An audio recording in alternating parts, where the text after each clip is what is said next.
오늘 주신 하나님의 말씀 데살로니가전서 2장 1절로 2절 우리 한 목소리로 함께 합독합니다. 함께 하시겠습니다. 형제들아 우리가 너희 가운데 들어가는 것이 헛되지 않은 줄을 너희가 친히 아나니 너희가 아는 바와 같이 우리가 먼저 빌립보에서 고난과 능욕을 당하였으나 우리 하나님을 힘입어 많은 싸움 중에 하나님의 복음을 너희에게 전하였노라. 아멘. 주는 그리스도시요 살아계신 하나님의 아들이신 줄로 믿습니다. 예수의 복음이 가장 중요합니다. 신앙의 정수지요. 근데 그 중요한 복음을 우리에게 가장 잘 정립하고 정리해서 신학적으로 소개하신 분이 바울입니다.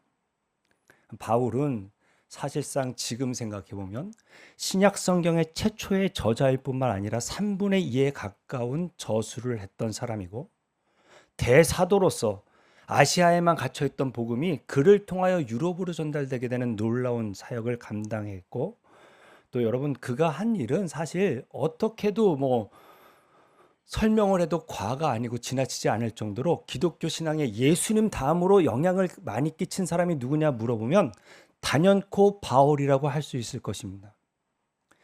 그런데 문제는 지금 우리는 그분의 소중함과 중요성을 다 인정하고 바울 사도의 위대함을 알지만 당시의 초대교회나 그를 만나는 사람들은 절대로 그를 인정하지 않았다는 것을 염두에 두고 이 서신서를 읽으셔야 합니다. 그러니까 우리가 아는 바울이 아닙니다. 그들이 아는 바울은 이 사람 뭔가 좀 이상한. 그러니까 바로 그 전에도 빌립보에서 감옥에 갇혔다가 이제 추방돼서 쫓겨난 사람이다라는 꼬리표가 달려있는 사람이고, 유대교에서 정말 열심히 하다가 갑자기 유대교를 배반해서 예루살렘 당국의 지명 수배자가 된 사람이고, 신흥 종교랄까 이거 복음이라는 알 수 없는 처음 듣는 얘기를 자꾸 하고, 행색을 보니 여러분 나그네로서 이 먼 길을 돌아다녔는데 그의 행색이 좋을 리가 있겠어요? 딱 보면 옷 입하며 또 간질일까 학질일까 안질일까 모르는 질병하며 가족도 없이 집도 없이 돈도 없이 떠돌아다니는 그런 사람 중에 하나로 여겨지지 않았을까라는 생각을 갖게 돼요. 사람은 다 여러분 안 좋은 소문에는 되게 민감하게 반응합니다. 거짓 뉴스가 그때도 있었던 모양이에요. 그러니까 아니 땡 굴뚝이 연기 나겠어? 핑계 없는 무덤이 있겠어? 자꾸 이 사람에 대해 이런저런 얘기가 나오는 거 보니까 이 사람이 대단하겠어? 라는 그 마음을 가지고 복음을 받는 그 사람들에게 사도 바울이 정말로 참 그의 성정과 다르게 이렇네 저렇네 이렇게 변명을 하게 됩니다. 자기에 대한 변명이 아니라 자기를 통하여 받아야 되는 이 복음을 잘 전하기 위해서 그가 구구절절하게 변명을 하면서 이 편지를 쓰는 그 마음을 여러분 묵상하시면서 그거를 읽으셔야 됩니다. 그가 이렇게 2절에 이야기합니다. 읽어볼까요? 읽겠습니다. 시작. 너희가 아는 바와 같이 우리가 먼저 빌립보에서 고난과 능욕을 당하였으나 우리 하나님을 힘입어 많은 싸움 중에 하나님의 복음을 너희에게 전하였노라. 내가 지금 감옥에 갇혔고 추방당한 것은 나쁜 일 한 것이 절대 아니야. 너희들에게 이렇게 하나님의 복음을 전했던 것처럼 그곳에서 하나님의 복음을 전하다가 내가 갇혔고 내가 이렇게 핍박을 받았다는 것을 구구절절히 잘 설명해 주고 있는데, 여러분 하나님의 복음이 전해질 때 우리는 원치 않지만 고난과 능욕이 있다는 것을 우리는 기억해야 돼요. 그러니까 여러분 지금 내가 어려움을 당하고 힘든 일을 겪게 되고 어떤 수모를 당하는 일이 있다면 이것이 복음과 무관하지 않다는 것을 센스해 주셨으면 좋겠어요.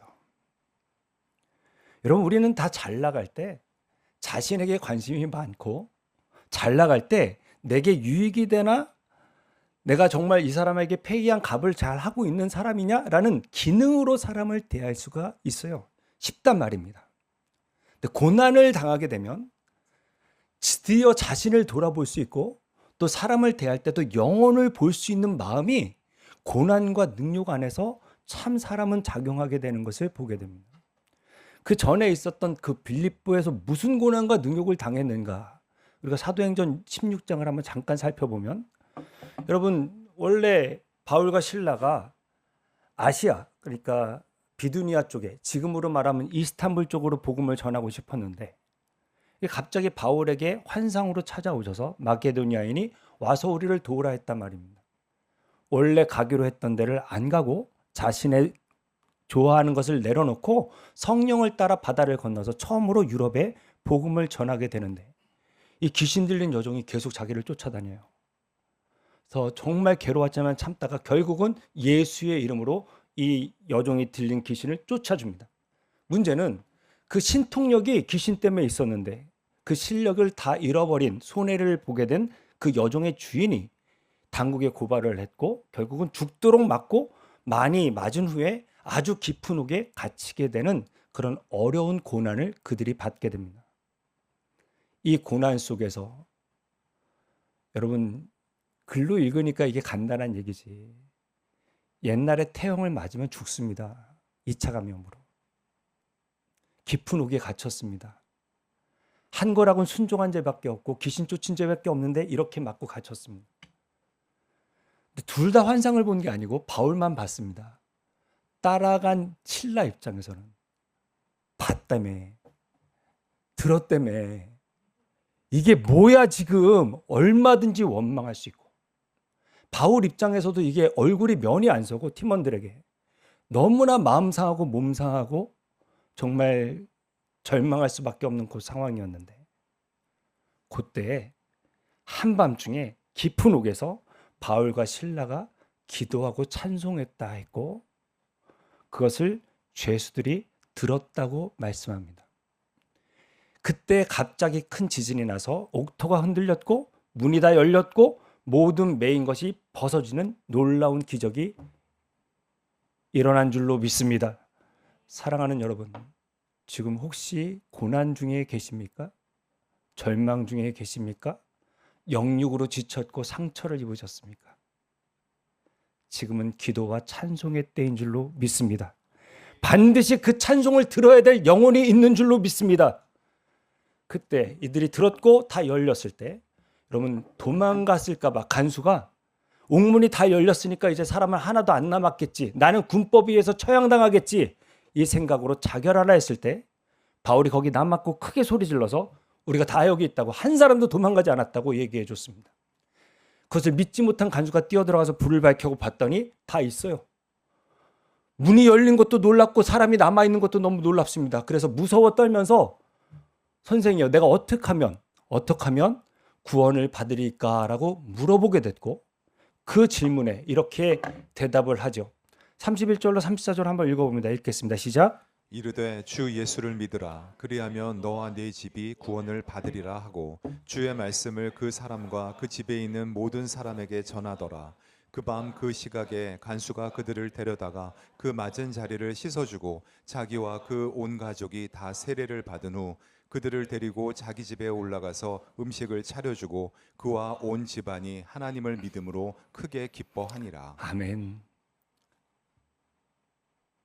여러분 만약에 바울과 실라가 감옥에 들어가면서 간수장에게 주 예수를 믿으라. 그리하면 너와 내 집이 구원을 얻으리라 했으면 어떻게 됐을까요? 매를 벌어 아주.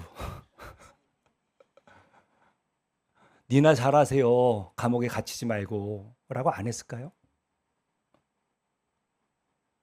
근데 완전히 군법에 의해서 처형당하는 위기 속에서 이 놀라운 기적과 은혜 속에서 어떻게 사람이 안 도망가고 여기 그대로 있을 수 있지? 라는 은혜 속에서 내가 이 훌륭한 분들을 이렇게 모질게 대하고 때렸구나 하는 후회와 미안함 속에서 그 사람이 복음을 받게 돼요. 여러분 잘 나갈 때 형통할 때 예수 믿는 사람 거의 없어요. 받는 사람은 이 고난을 지나가야 되고 이 과정이 있어야 돼요. 전하는 사람도 여러분 만약에 내가 전하는 데마다 막 부흥이 일어나고 전하는 데마다 막 문이 열리고 그러면 본인이 잘해서 그런 줄 알아요. 복음의 역사가 일어날 때 고난과 능력이 있어요. 이 고난을 통하여 하나님이 일하시는 것을 보게 돼서 전하는 자는 겸손케 되고 받는 자도 심령의 기경이 일어나서 이 복음을 받게 되는 특별한 역사가 있단 말입니다. 그래서 신자가 어떤 고난을 당할 때, 병원을 가게 된다거나 아니면 어떤 어려움이 있을 때 그곳에서 우리의 찬송과 기도를 들어야 되는 영혼이 있단 말입니다. 그러니까 어떤 고난을 겪었을 때 여러분, 제일 먼저 우리가 떠올려야 되는 것은 복음이 역사하고 영혼에 대한 관심을 주님이 원하시는 거는 것을 캐치하고 앞으로 일어나는 일에 있어서 어떻게 내가 복음을 전해야 될 것인지 받아야 될 것인지를 한번 묵상할 수 있는, 그리고 그 복음을 전하기 전에 그 자리에서 찬송을 주님께 올려드리고 기도할 수 있는 그런 은혜가 있게 되기를 바랍니다. 강민혁 선수, 그 팀에 당신의 기도와 찬송을 들어야 될 팀원이 있다는 것을 기억해 주셨으면 좋겠습니다. 직장에 여러분의 기도와 찬송의 소리를 들어야 되는 분이 있다는 걸 고난 중에 기억해 주셨으면 좋겠습니다. 여러분, 이렇게 해서 교회가 섰습니다. 사도 바울 입장에서 있고 싶을까요? 떠나고 싶을까요?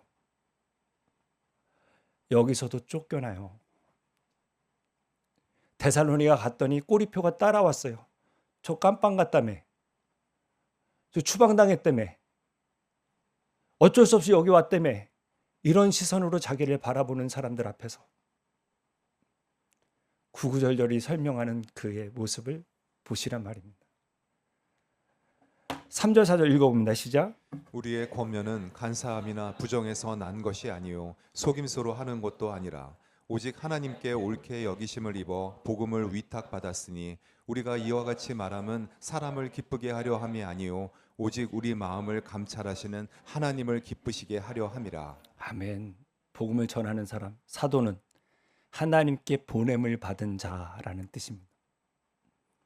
하나님이 가라 하시면 가는 것이고, 서라면 서는 것이고, 전하라면 전하는 것이고, 입을 닫으라면 닫는, 고난을 통해서 여러분 그 일을 하면서 이 사역이 내 것이 아니구나, 하나님이 주권을 가지신 일이구나, 내가 있고 싶어도 못 있는 것이구나, 내가 전하고 싶어도 안 되는 것이구나를 알면서 이 모든 복음의 사역에 하나님의 주권을 인정하며 주님께 영광 돌리게 하며, 또 하나님께서 옳다고 여겨주시고 복음을 맡겨주신 것을 감사하며 이 고난의 능력에 동참하는 사람으로 전하는 사람을 세워주시는 것입니다. 받는 사람의 심령도 다 갈아엎어 주셔서 이 복음을 받게 하시는 하나님의 놀라운 은혜는 주님의 주권 안에 있다라는 것을 보게 하시기 위하여 복음이 역사하는 곳에서는 고난과 능력이 있을 수 있다라는 것을 기억하며 이 고난과 능력을 주님 안에서 받을 수 있는 저와 여러분이 되기를 바랍니다. 아멘이십니까, 여러분? 우리의 고난은 낭비되지 않습니다. 분명히 들어야 될 기도와 찬송이 있는 영혼을 바라볼 수 있는, 그러면서도 겸비 주님이 나에게 맡겨주신 것으로 인하여 감사할 수 있는 저와 여러분이 되기를 바랍니다. 첫 번째 나누고 싶은 건 이겁니다. 같이 읽어볼까요? 읽겠습니다. 시작. 복음을 주고받는 일에는 고난을 통과해야 하는 과정이 있습니다. 아멘. 이 고난 속에서 우리의 한계를 아는 것이죠. 난 전할 뿐이지 열매는 주님의 소관이다를 인정해드리는 것입니다. 이 능욕 속에서 사람은 절대로 믿음의 대상이 아니라 사랑의 대상이다. 받는 사람은 또 이 고난을 통하여 내가 어떻게 하면 구원을 얻을까라는 질문이 생기고 그에 대한 답을 듣게 되는 과정이 있는 것이다를 이해하실 수 있는 우리 교회가 되기를 바랍니다. 4절 한번 다시 읽어봅니다. 읽겠습니다. 시작. 오직 하나님께 옳게 여기심을 입어 복음을 위탁받았으니 우리가 이와 같이 말함은 사람을 기쁘게 하려 함이 아니요 오직 우리 마음을 감찰하시는 하나님을 기쁘시게 하려 함이라. 새번역이나 메시지 성경을 이렇게 보면은 하나님이 내가 복음 전할 만한 자격이 있다라고 인정해 주신 것이 그리 기쁜 모양입니다. 여러분, 우리 사도 바울이 원래 뭐 하던 사람이에요? 전도하는 사람 잡아 죽인 사람이에요. 교회를 잔해했던 사람입니다. 하나님께서 나의 나됨을 그렇게 보지 않으시고 복음 전할 수 있는 자격이 있다고 여겨주신 게 얼마나 기쁜지, 그게 너무 감사한 그 사람의 자세가 사람을 기쁘게 하는 것이 아니라 하나님을 기쁘시게 하겠다라고 이렇게 이야기합니다. 복음 전하는 사람의 자세일 뿐만 아니라 하나님의 일을 맡은 사람의 자세는 맡기신 하나님께 기쁨이 되어 드리기 위한 마음의 자세가 있어야 될 줄로 압니다. 여러분, 카네기가 이런 얘기를 했어요. 실패하는 사람에게 두 종류가 있답니다. 첫 번째, 자기에게 주어진 일을 열심히 하지 않고 남의 일을 자꾸 넘본답니다. 나는 이런 일을 할 사람이 아닌데 왜 나는 이런 일만 맡기고 저 사람은 저렇게 좋은 일을 하는 거야? 드러나는 일을 하는 거야? 나도 저 일 맡겨주면 난 진짜 잘할 텐데, 이러면서 본인의 맡은 일을 열심히 하지 않는 사람이 성공할 수 없다. 두 번째, 그가 또 이렇게 얘기하네요. 그런데 자기에게 맡겨진 일만 하는 사람도 절대로 성공할 수 없답니다. 그냥 주인이 하라 그러면 그것만 합니다. 이 일을 왜 하는지 묻지도 않습니다. 그 일을 해야 되는 이유를 알고 그 일에 재미를 찾고 흥이 있는 사람이 결국은 성공하지. 요것만 해. 요즘엔 요것만 해주는 사람도 만나기 어렵다고 많이들 말씀하시던데, 어찌됐거나 그 맡겨진 일 이상의 이래서 내가 이 일을 하는구나를 의미를 창조적으로 발견하고 그 일을 해나가는 사람이 성공한다라고 세상 일에도 이렇게 얘기하네요. 하물며 하나님의 일을 내가 지금 왜 하고 있는가 물어보시나요? 내가 지금 맡은 직분과 직임이 이게 하나님께서 나를 믿어주셨기 때문에 나에게 맡겨주셨다라는 마음을 가지고 계신가요?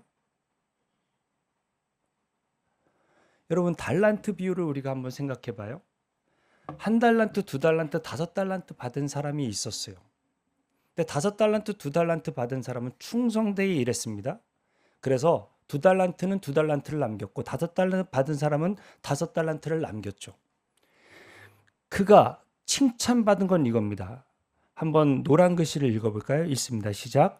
착하고 충성된 종아, 네가 적은 일에 충성하였음에 내가 많은 것을 네게 맡기리니 네 주인의 즐거움에 참여할지어다. 충성된다 칭찬해 주셨고, 더 많은 것을 섬길 수 있는 기회를 주셨고, 그 다음에 끝으로 내 주인의 즐거움에 참여할 수 있는 영광을 주셨습니다. 그런데 왜 저 사람은 2 주고 저 사람은 5 주고 왜 나는 하나 줘? 라고 주인을 인색하게 여겼고, 또 두려워 여겨서 이것마저 잃을까 소극적인 마음에 땅에 묻은 사람에게는 주인이 이렇게 얘기했습니다. 28절로 30절 한번 읽어봅니다. 읽겠습니다. 시작. 그에게서 그 1달란트를 빼앗아 10달란트 가진 자에게 주라. 무릇 있는 자는 받아 풍족하게 되고 없는 자는 그 있는 것까지 빼앗기리라. 이 무익한 종을 바깥 어두운 데로 내쫓으라. 거기서 슬피 울며 이를 갈리라 하니라. 이 사람의 받은 심판은 악하고 게으른 종이라는 책망과 다음에 또 일할 수 있는 특권을, 기회를 상실하신 것과 그 다음 주인의 즐거움에 참여하는 게 아니라 그 문 밖에서 슬피 울며 이를 갈게 되는 그런 어려움을 당하게 되었습니다. 찬양팀으로 섬기고, 뒤에 우리 방송으로 섬기고, 주차로 섬기고, 주방으로 섬기고, 여러 가지 지금 섬기고 있는 많은 우리 지체들, 그 일을 맡겨주신 이가 있다는 것을 기억해 주셨으면 좋겠습니다. 사람의 기쁨이 아니라 하나님의 기쁨을 위하여 내가 이 일을 감당하고 있다는 것을 기억해 주셨으면 좋겠습니다. 그래서 그 일을 충성되게 감당하여 하나님께 영광이 되고 참여하고 또 다른 기회를 얻게 되고 그렇게 나아갈 수 있는 은혜가 있기를 바랍니다. 맡겼는데 왜 나한테? 왜 나만? 힘들어 죽겠어 정말.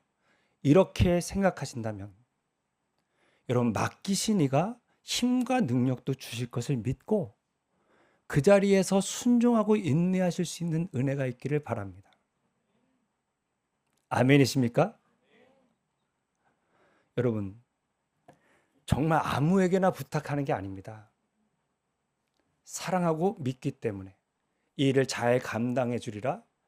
능력 차원이 아니라 또 하나 있습니다. 정말 부탁하는 목사의, 부탁하시는 하나님의 마음을 알고, 아, 그래도 이양하는 거 기쁨이 되어드려야겠다라는 마음을 가지고. 여러분, 아무한테나 부탁하는 거 아니에요. 부탁했는데 입이 툭 튀어나와서, 왜 나한테, 저 사람은 아무것도 안 하는데 왜 나한테만, 이러는 분에게 다음에 또 부탁하지는 않습니다. 차라리 내가 하지. 여러분은 안 그러실 것 같습니까?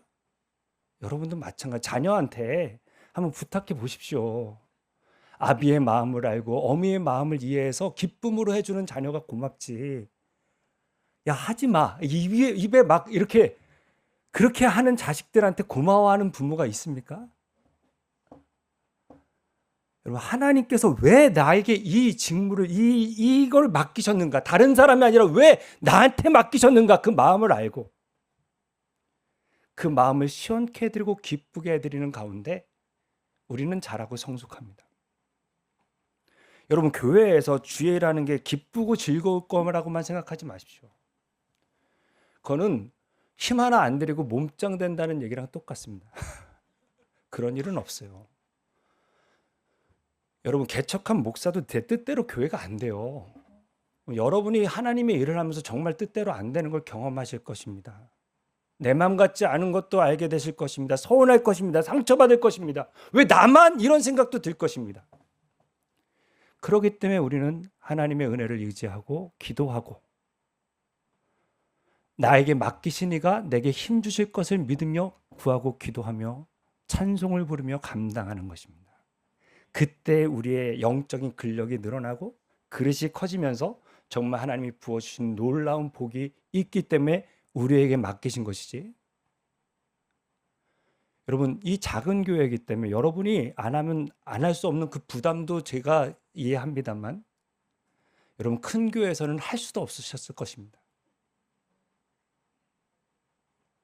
그래서 하나님께서 믿고 맡겨주신 것에 대한 감사와 그것을 기쁨으로 감당할 때, 주인의 기쁨이 될 때 내게 주시는 기쁨을 맛보는 사람은 점점 더 영적으로 성숙하고 자라갈 것입니다.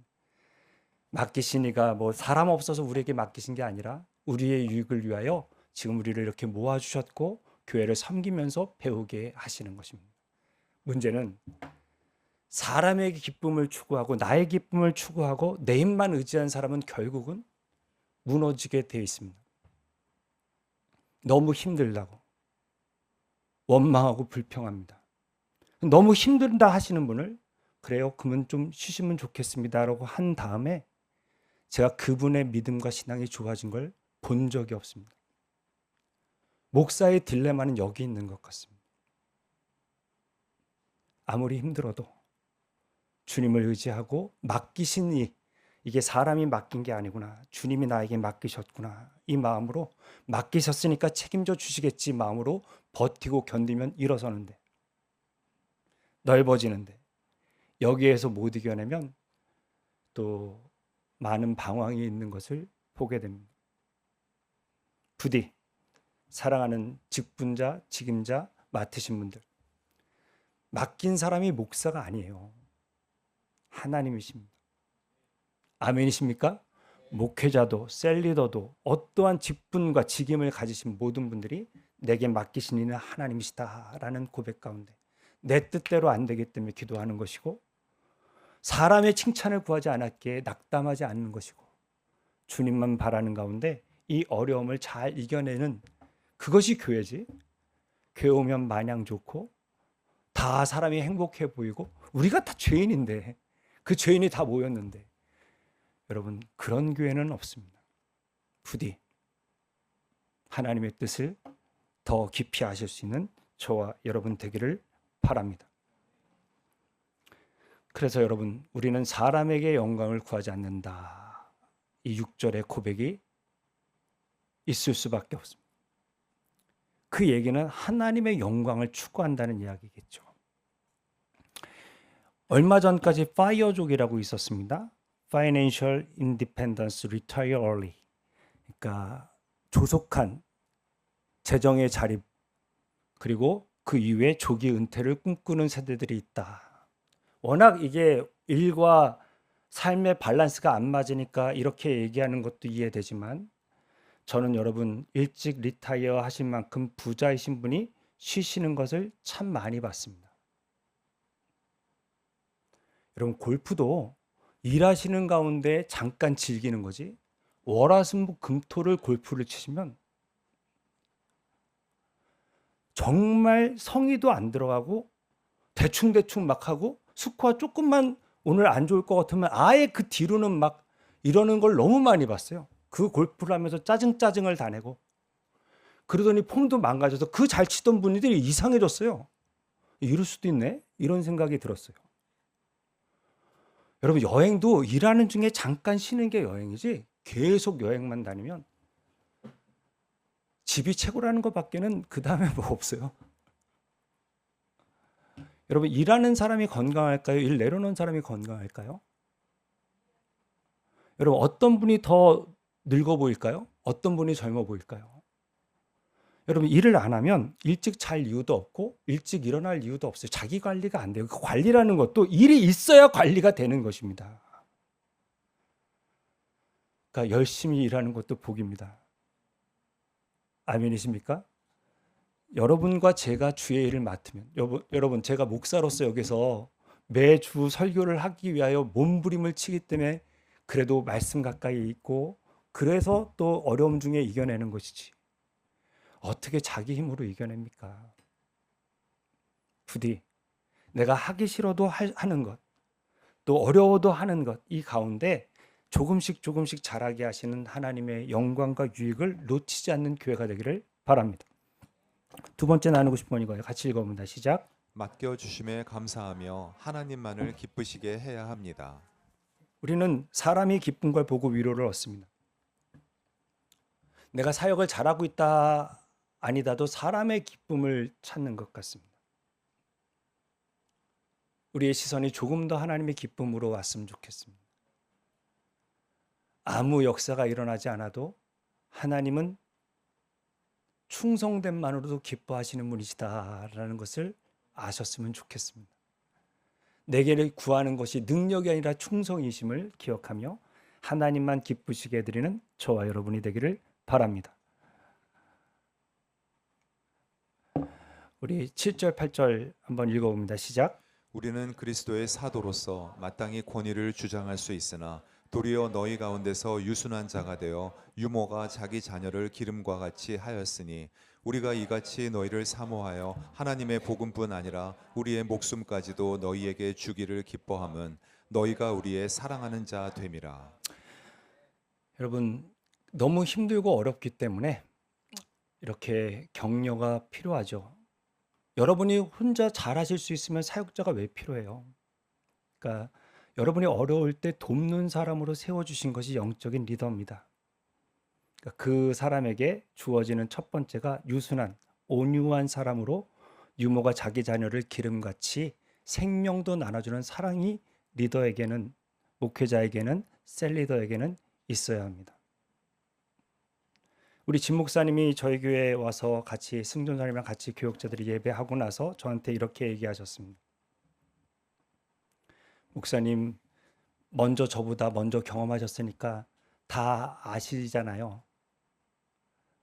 저는 목사님이 이렇게 조금은 좀 세게 얘기하시고 조금은 더 강하게 얘기하시고 그러길 바랬는데, 본인이 이렇게 암이 걸려 보니까 나 혼자만 아픈 게 아니라 내 주위 분들, 가족들 이렇게 하는 걸 보니까 아, 이래서 목사님이 오래 참으셨구나 하는 생각을 갖게 되셨대요. 그러니까 이 온유함은 알기 때문에 그렇습니다. 절대로 나약함이나 비겁함이 아니에요. 그 사람의 상황을 아니까.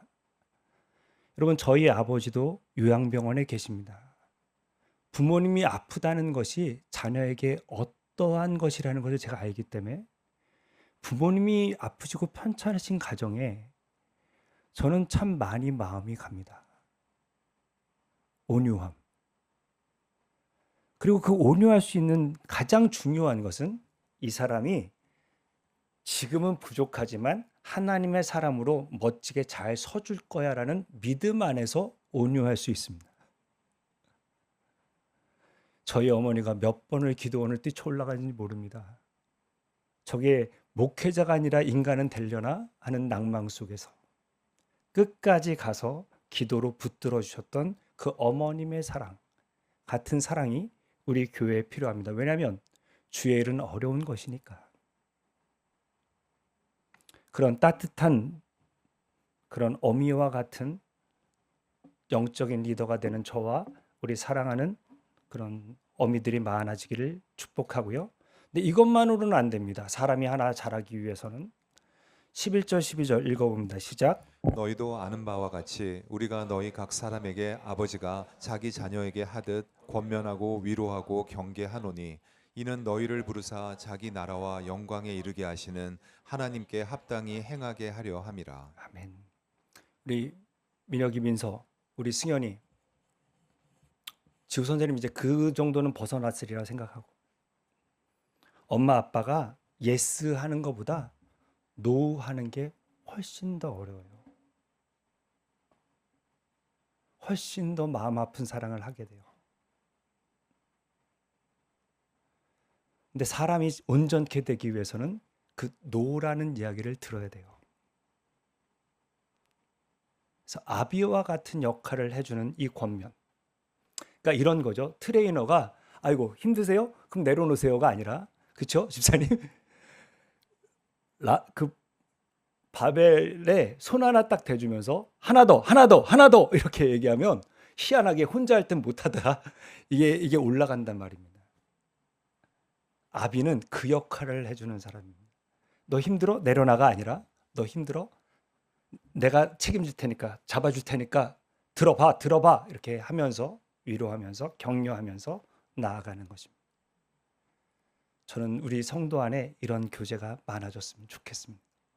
서로를 격려하며 위로할 수 있는 저와 여러분 되기를 바랍니다. 이것이 중요한 하나님의 일에 중요한 리더십이라는 걸 아시되 중요한 건 13절인데 같이 읽어봅니다. 읽겠습니다. 시작. 이러므로 우리가 하나님께 끊임없이 감사함은 너희가 우리에게 들은 바 하나님의 말씀을 받을 때에 사람의 말로 받지 아니하고 하나님의 말씀으로 받음이니 진실로 그러하도다. 이 말씀이 또한 너희 믿는 자 가운데에서 역사하느니라. 예, 아주 오래된 이야기인데요.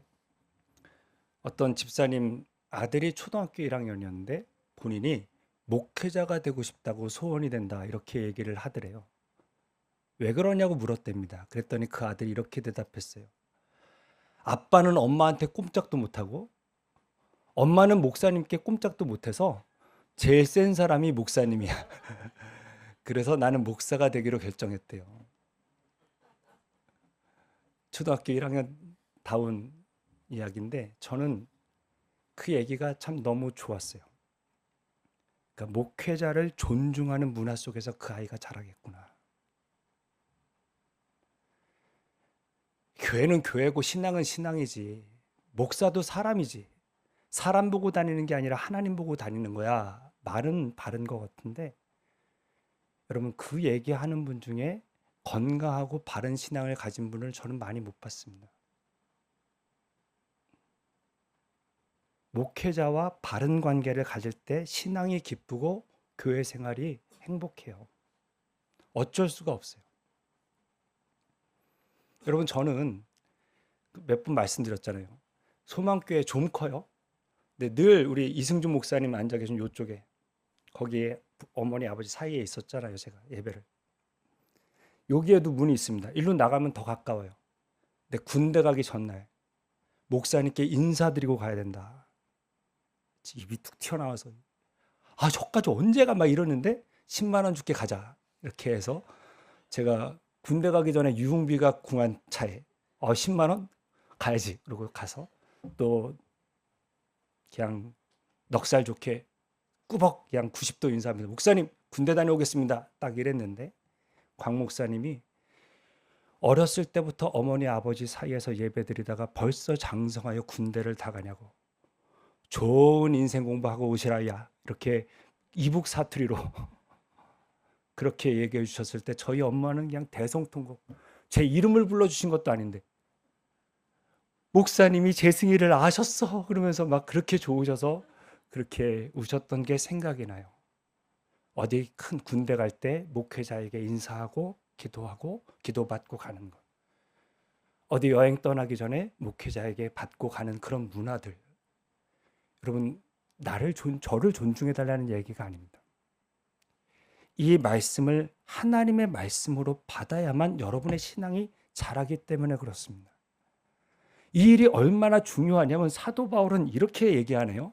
9절 10절 읽어봅니다. 시작. 형제들아 우리의 수고와 애쓴 것을 너희가 기억하리니 너희 아무에게도 폐를 끼치지 아니하려고 밤낮으로 일하면서 너희에게 하나님의 복음을 전하였노라.